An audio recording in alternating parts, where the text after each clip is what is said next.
Hi, everyone, welcome to the Note Investor Podcast. I'm Dan Deppen, and I'm joined today by Crystal and Rick Rumer. Guys, how you doing this morning? Doing great. Doing well. Happy to be Happy here. happy Monday. Yeah. Yeah, same to you. I'm not sure what day this will get released, but yeah. So maybe you guys can talk a little bit about your background and some of the things that you guys do in the note world. Absolutely.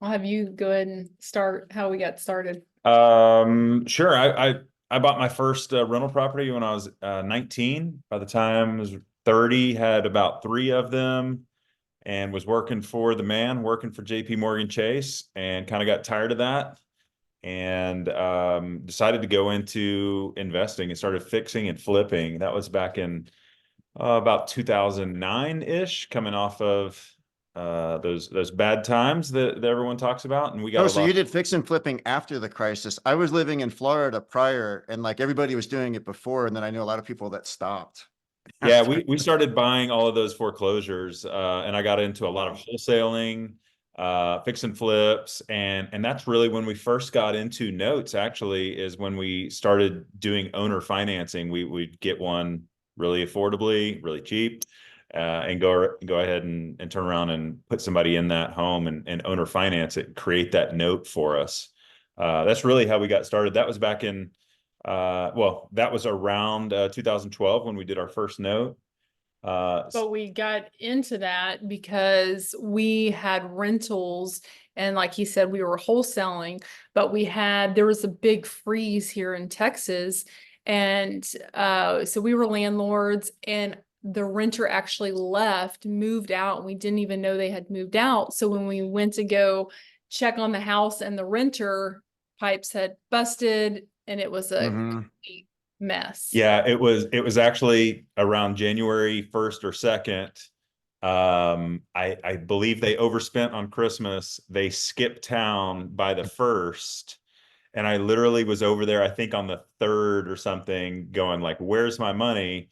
And there was water running out of the house where the pipes had busted and really destroyed that rental property because they turned off the power and everything. Yeah, there's no heat in the place. Bad But news.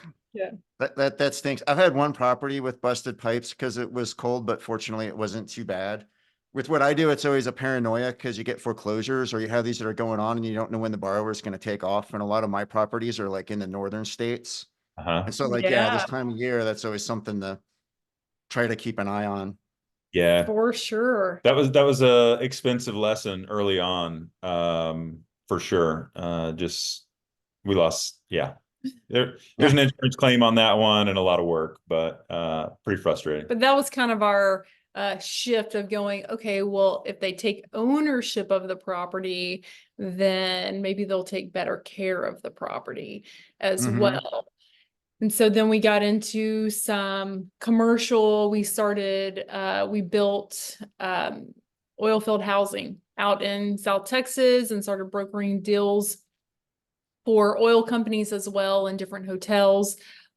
So we got into commercial for a time, and that was great. And then it tanks with oil.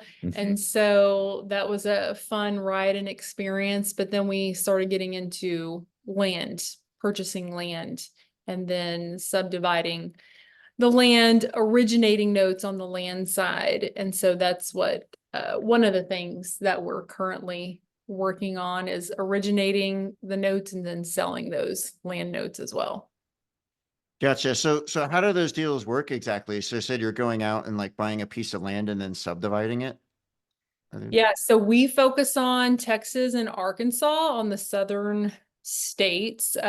Since COVID, I would say there's just been a massive, I guess, exodus of people wanting to get out of the city, and the land value is still so great and keeps going up here in Texas, and there's a lot of it. So we just buy larger parcels of land. It could be 40 acres, it could be 400 acres. And then we ended up, and a lot of it's farmland, and then they're about 30 minutes-ish. Some are closer, some are even 45 minutes, but still close to the city, where our buyers are still kind of getting their little piece of of heaven, you know, their space, and then, but they're still close proximity to the city of conveniences.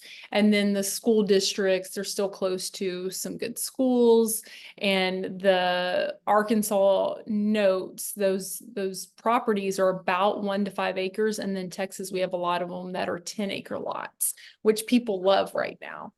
Yeah, and so forgive me, but like I know about zero about this space, so I'll ask some questions that might be kind of silly, but so like how do utilities work in that? So presumably like you're dividing these up, people are gonna live there. Are they doing like septic Yep. tanks So and solar or it's other gonna stuff, or are there like other utility considerations and roads and stuff like that?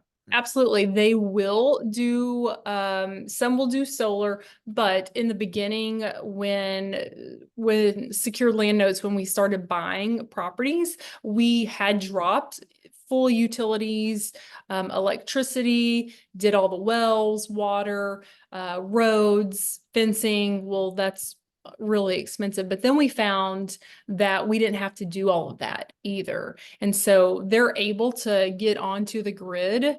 And so the buyers now, we do limited amount of development where we do roads, we'll do culverts, we'll do fencing, more of like the basic, but the buyers, they'll put in their own electricity, they'll put in their own wells, so which makes it really nice and less cost as well. Mhm.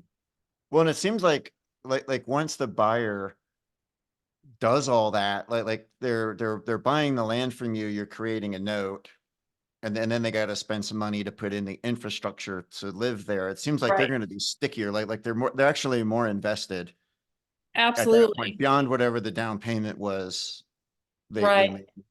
Yeah, they're setting roots for sure. A lot of them, like the agriculture, there's some benefits here in Texas and Arkansas with that, but a lot of them like animals, they're putting sometimes multiple homes because they're putting 3 generations of family on those properties. So they might put multiple homes on those properties as well, which is, like you said, they're setting roots, and the more improvements they're making, obviously, the less that they're going to want to take off.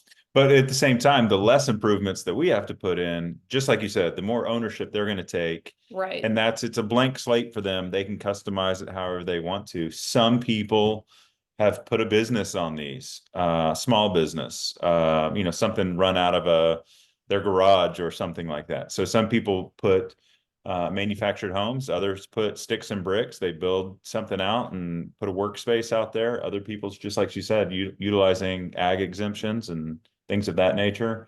But yes, once they take ownership of it, then it's theirs and they're vested there. Mm-hmm. Yeah, that's very cool. So now how do you find the buyers for these? So we have certain amount of agents that work directly with us, and I would have to say that that's not been an issue in Texas and Arkansas. There's a lot of people moving to both states right now, Mhm. and uh, they're just kind of flooding in, honestly, coming from all different other states, where finding a buyer for the property hasn't been an issue yet here.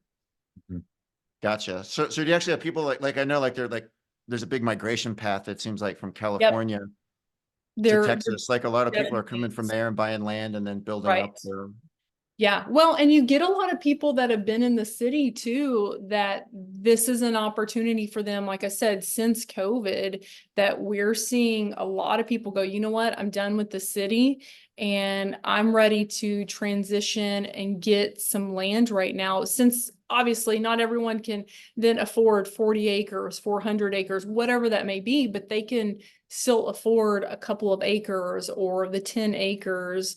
And it's their opportunity to start kind of building out their dream place. Yeah, just to clarify, it's not the Californians that are buying these lots. The Californians are coming in and buying all the houses, driving the housing price up. Oh, and then then the it's locals move. Yeah, out and it's further the out. locals that are like, we're done with this. Let's get out of here. And then COVID only accelerated that where, hey, I just want my own place where no one can tell me what I can and can't do. And so they just kind of get out of town and just like she said, get their own little piece of heaven. So yeah, it's not the Californians. It can be people from other state, but largely it's the people that are in the cities that are just like, hey, let's get a slower pace of life. Let's get out of here. Yeah, or people that that have their own businesses that can't get bought with a traditional loan, as you know, at a bank.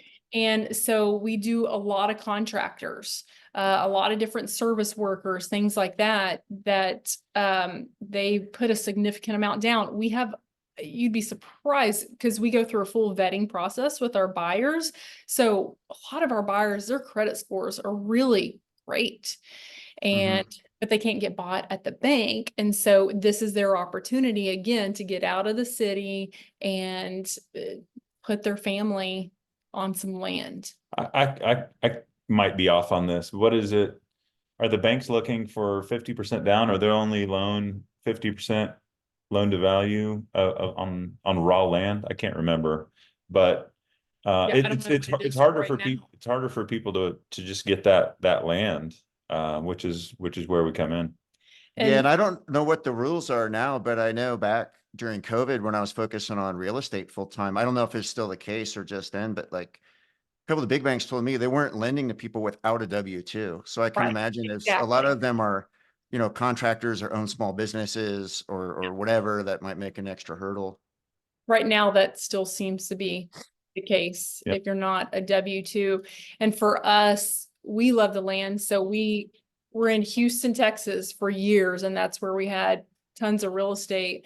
Well, then we ended up going to Alaska, actually just as a family road trip for the summer. We ended up adopting our daughter, finalizing the adoption in it was in May, May and then 2015. we Oh, ended up, congratulations. Yeah. thank you. Yeah, it was super cool experience, crazy experience, but we knew that we wanted to get out of the city in Houston, but we thought we were coming back. So whenever we got up to Alaska, we really just fell in love with it and ended up staying, and we were able to do everything remotely, which is another awesome thing with notes and real estate. You can do a lot of stuff remotely, but we were able to do everything remotely and then just moved our residency up there for 8 years. Yeah. So you were still doing deals in Texas, but you were just living in Alaska. Well, we were for a time, and then we ended up taking a break as well. So long story short, I'll let you. Yeah, when we went up there, we went up to do mission work for the summer, and we had been volunteering at an organization in Houston, and basically we got up there and we're helping another organization with women and children coming out of sex trafficking, which is over the last couple of years gained a lot of publicity. But we started doing that in 2012, and it's 2015. And anyways, we got associated with this organization in Alaska, 2016, I believe.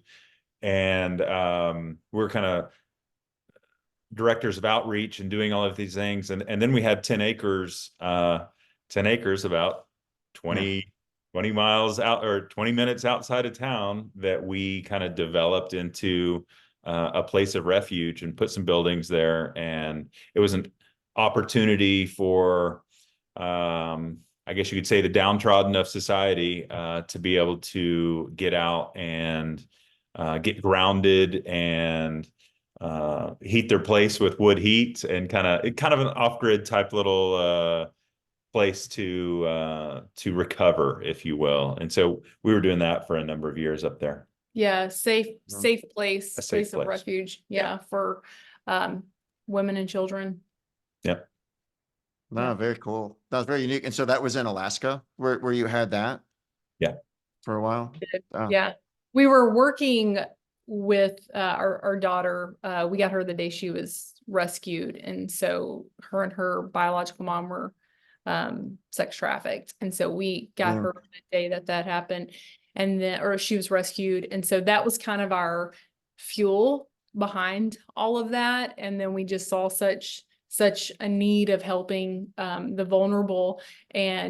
But there was this beautiful, not only helping and serving as well, but for our own family, we got out of the city and we saw such the benefit of having open space and land ourselves for our own children. And that was huge. And so with land real estate, you see why a lot of people want to get out of the city life and just kind of reconnect with nature. And it's just kind of I guess a grounding time. Yeah, for sure. Some people a little more extreme than others up in Alaska, I suppose, but Yeah, nevertheless. I can imagine there's some interesting characters. I've been to Oh, Alaska, yeah. but not for any significant amount of time, but Yeah. A lot of people run away to go up there. So get away up there. yeah, Yeah. for sure. So, So yeah, yeah, go ahead. I was going to say, go no, ahead. you go ahead. Yeah. I was going to transition and say, so we had some significant deaths in the family. We're from the Texas area. Both of us born and raised here. Both of our children born here. So we had this adventure up in Alaska, but it was time because of deaths, because of some major surgeries, some major news that she found out about her mother. My mother had a big surgery, and there was so much going on. So this last year we transitioned back down to Texas. And so we're kind of back in that what we know and that full mode of, okay, let's develop these land parcels, let's get this going again, and as well as our own private portfolios and what we're working on. But it's coming back to the notes. It's coming back to that monthly income that Right. comes in every single month. And you develop a couple of those, and you replace your income. You replace your day job, and that's the fun part about it. And what I personally like about it more than, and we alluded to this earlier, as opposed to the rentals. Now, I'm not discarding rentals. There's a place for rental properties for sure. But I love the non-headaches of the notes, because you don't have to worry about pipes busting or leaky toilets, but you own a contract that says that they're going to pay on this. And Yeah, especially if it's land. Like yeah, it seems Right. feels like there's a few less moving parts. I've never done land stuff myself, but maybe you can talk about some of the things you look at, or how you like to structure these seller finance deals on land notes. Are there any like particular, guidelines or things you try to do?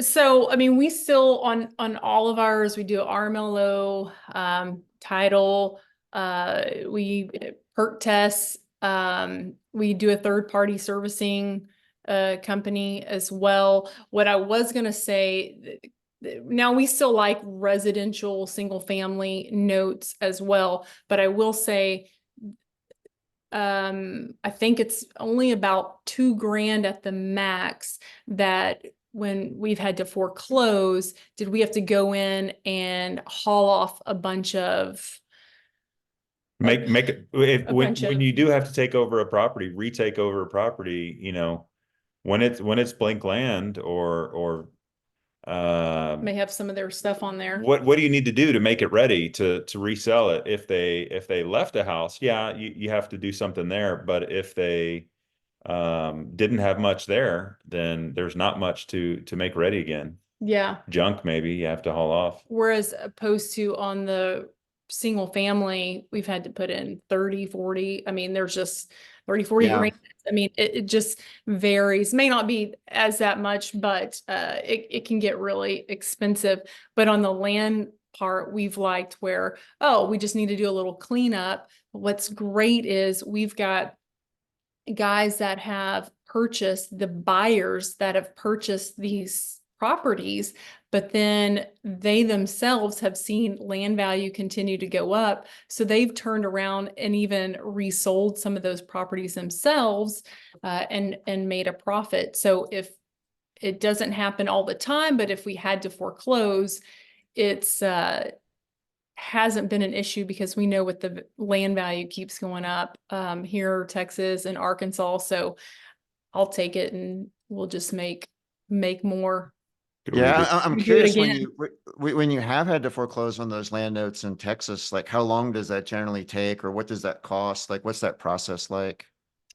So honestly, we work with another investor that handles a lot of that side, but I would say a few months. I mean, right now, I think there's a couple that we're working on, but we have the goal is to keep them into that property, right? I mean, we're not trying to kick somebody out, but after so long, it's like, okay, needs to be some changes. But it may take a couple of months to go through that process. But in the end, we ended up, like I said, because there's not a shortage of buyers right now in Texas or in Arkansas, we're able to turn around and get new buyers in really quickly. We actually just went and looked at a property outside of Waco, Texas, which Waco, in I guess relation to Dallas, Fort Worth or Austin or Houston, is smaller city, but it's becoming a bigger city because of the fixer-upper people. And so a lot of people know Waco, Texas. Right now, Central Texas is a hot spot. And so that's an area that we have personally been focusing on with Central Texas and, well, even South Texas, outside of Houston and San Antonio right now as well. Yeah, I've been to Waco once, and the thing it was for a work trip years ago, and the thing I remember about it is spent half the morning talking about what barbecue we were going to eat for lunch. And then had to leave early, and like we had all this work stuff, but it seemed like the whole day revolved around barbecue. You know, somebody told me the other day they had one of their worst barbecue experiences when they were in Texas because the AC went out in the barbecue place. And I was like, you were definitely in the wrong barbecue place if Yeah. if it had AC. So anyway, it's a totally different topic altogether. But yeah, it's good barbecue down here. I forgot what I was going to say something, and it was genius, but it flew away. Sorry, I broke your train of thought because I was It interjected was with the good, barbecue. man. It was going to have everyone on the edge of their Yeah. seats, whatever it was. Well, maybe you can talk a little bit about advice for somebody that hasn't done this, that maybe is interested in trying to get involved in land notes. Like, where would somebody get started in all of this? I would say first, due diligence. So we have a note up in Alaska. I would, Yeah, that we just originated Yeah. ourselves. Well, I would never, if I hadn't lived there, I wouldn't have honestly bought one up there or originated one. But all that to say, just due diligence, doing that, knowing the area. You're more familiar, like you said, in the areas that you're purchasing than I am. I'm definitely more familiar on the southern states. And so doing your due diligence. And what I love is with notes, you can buy a partial, and we do partials as well, which just kind of gets your feet wet a little bit to learn where you can try a partial. And I think getting started that way, where yeah, I think owning the notes and having the conversations, you know, with the investor that might have originated them, you know, buying some notes from somebody can get you that experience. And just like she said, if you have to buy a partial, then you can buy a partial.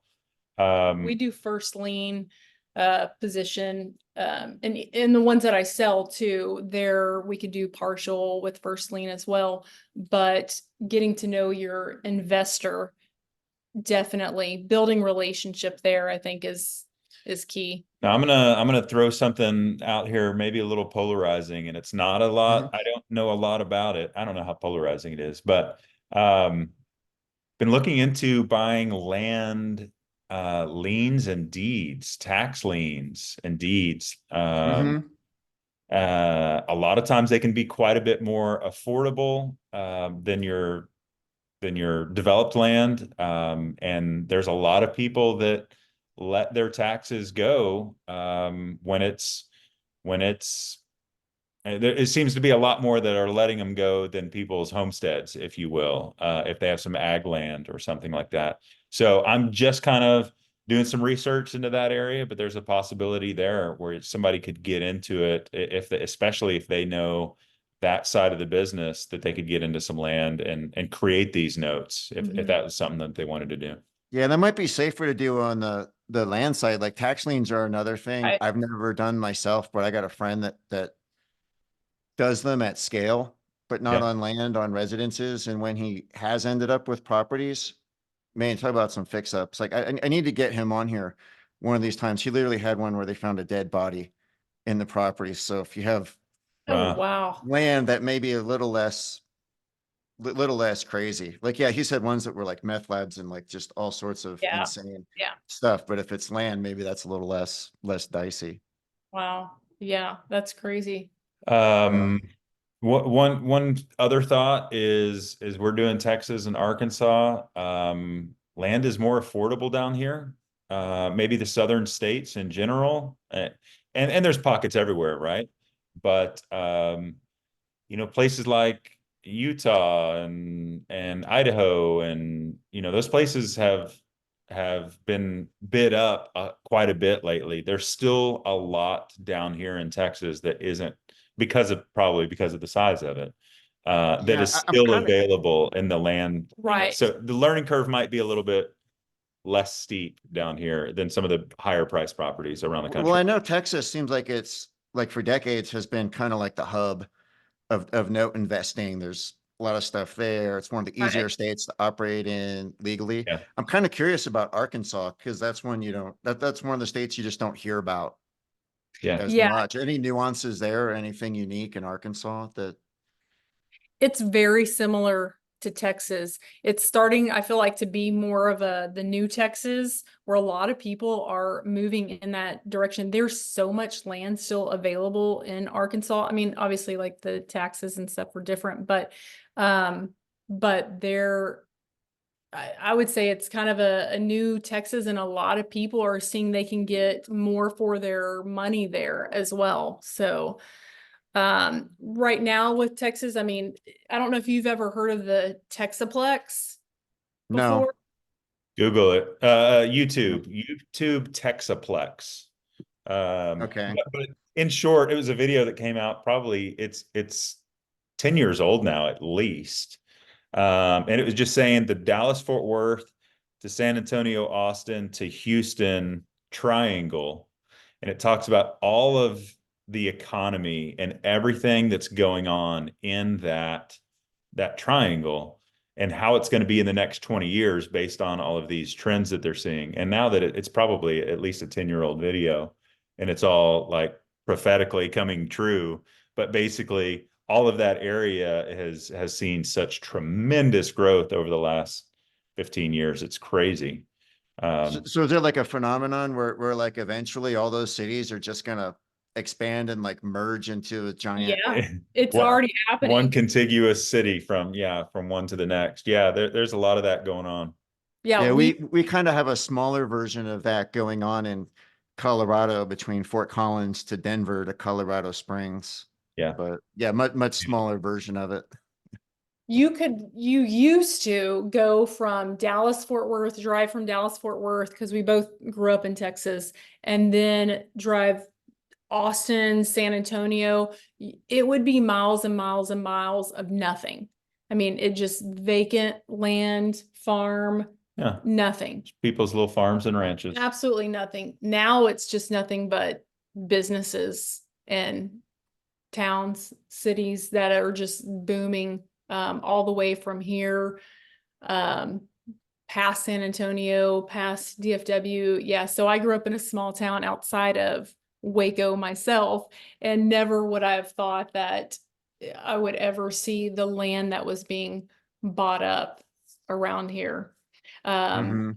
something you mentioned about with someone getting into the note space. For us, we prefer to see a vetting process for a buyer, but we have friends that don't do that at all, that don't go through a vetting process with the buyer, as far as looking at their DTI, looking at their credit score, things like that. But for us and then our investors that we help and sell those notes to, that's an important piece for us. It's important for their security. It's important for those people that are, buying that retirement income, that love the notes for what they do for their retirement or for their inside their IRA or whatnot. That's where we find a lot of people buying that. So it's important for them. It's also important for the liquidity of the note. I think if you ever wanted to go sell that note, the documentation that backs that note up can either help you or hurt you.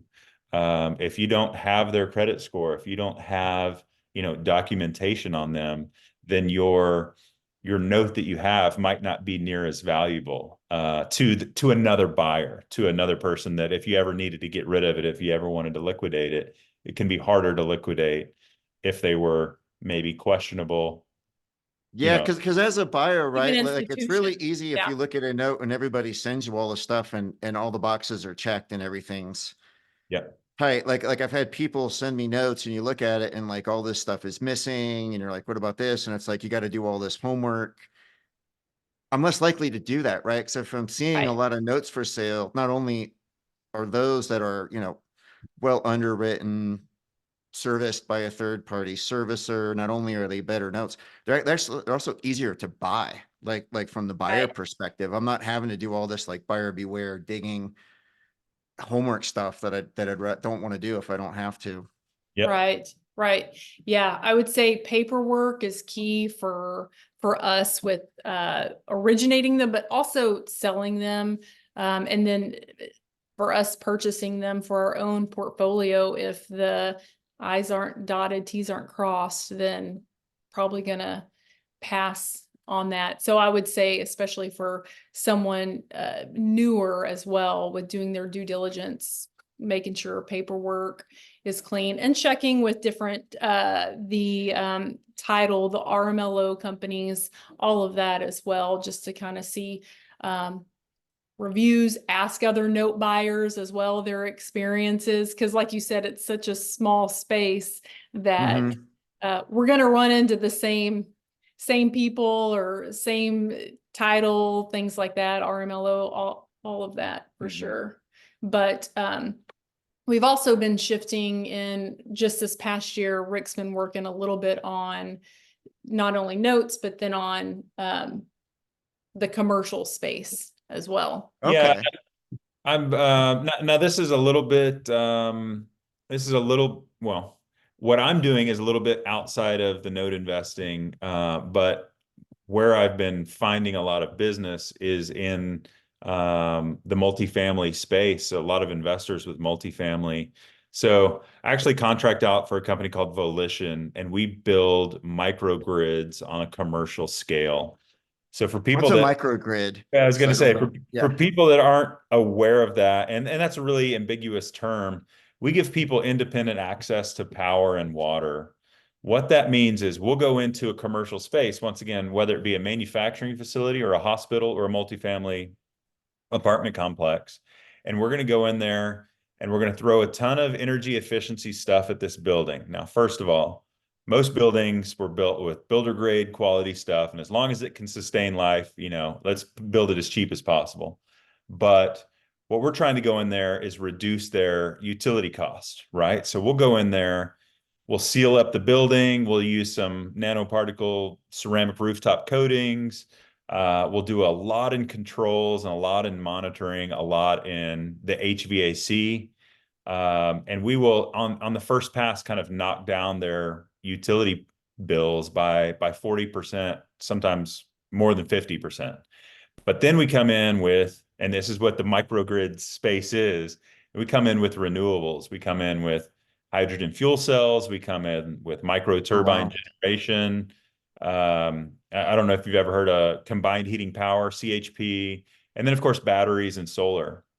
And so the whole point of this is when we're done, they're no longer going to have a utility bill. They're going to produce 100% of their power on site, on demand, with redundant backups in place. So we leave them hooked up to the grid, but they no longer receive a utility bill from your local power company because you're producing it all renewably right then. So to the property owner or to the person who's living there or whatever, there's no more blackouts, there's no more brownouts, and there's no more rising energy costs. You have now fixed your energy costs, for the next 20, 30 years plus. And we finance it in a couple of different ways. And we don't need to get into that by any stretch. But the cool part of this is we've been going to multifamily owners, whether they're note owners or whether they're the actual owners of the multifamily property, and saying, hey, let me take away your utility bills. And because each one of these is individually metered, you can now become the power company, and now you can charge your tenants what you want to for their power. The tenants aren't going to know the difference. Oh, I get it. That's But cool. it's going to give you a secondary stream of income on a property that you already own. So I know this is totally different than notes, but No, it's an interesting topic though. I've got solar on my house. It was here when I bought Yep. the house, but it's cool how it more than pays for itself. Mm-hmm. And like we've had months here in Colorado where we had a lot of days like over 100 degrees, and I've had these like teeny tiny $20-$30 power bills with like the AC Nice. cranking. So Yeah. I think, the economics on that stuff have really evolved over the last 10 years or so.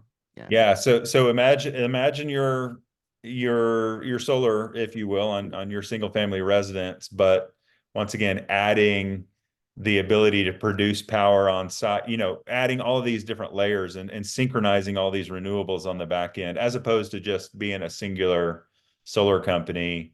We've been going in and creating an entire, once again, microgrid for a commercial space.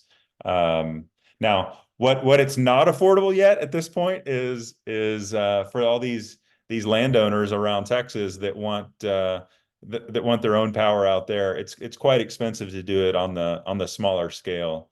But for somebody with larger utility bills, once again, like a hospital or an apartment complex, that's where we really shine. Cool. Okay, so we're back after a little technical glitch when my computer went black and I thought it was completely dead. So sorry, I'm not sure where we got cut off, but totally wrecked the stream of thought.